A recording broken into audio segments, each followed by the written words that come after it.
این بادمجونایی بود که ما گذاشتیم 24 ساعت خیس بخوریم.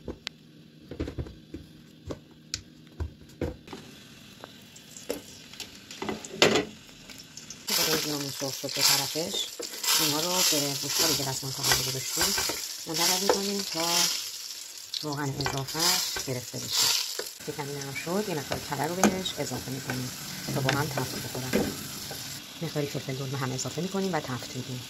خب به این مرحله که رسید ما ادویه ها رو اضافه می‌کنیم. زردچوبه، فلفل سیاه، 4 زیره که می‌تونید از عطاریا تهیه کنید و ادویه اصلی آویشن. سبزیجات معطر اگه تازه باشه بهتره. من چون ندارم از این چاشنی استفاده می‌کنم که روش نوشته سبزیجات معطر هم داره و خیلی خوشمزه. ادویه ها رو با هم نصف عصاره گوشت رو اضافه می‌کنیم و مقدار خیلی کم نمک. یه قاشق سرخالی غذاخوری هم به چایخوری پودر سیر اضافه می‌کنیم.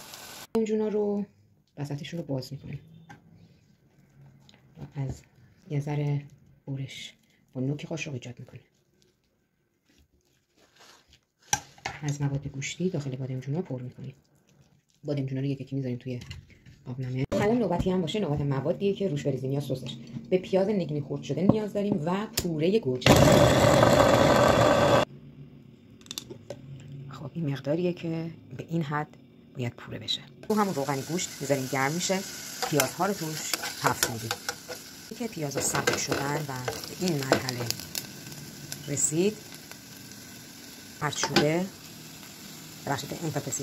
فلفل سیاه و زردچوبه رو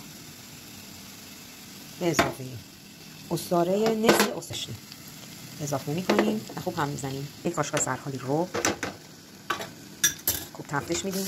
پودر سیر، پوره گوجه فرنگی و نصف لیوان آب خوب با هم میزنیم. آب رو میذاریم تا خوب بپزه. مقداری که گل خورد و جوشید حدود 5 دقیقه بعد به بادمجونا اضافه میکنیم. دید سسمون به این قلقل رسید و به مواد بادمجونمون اضافهش میکنیم. گرتمون میکنیم به مدت 40 دقیقه. فقط رنگ رو ببین.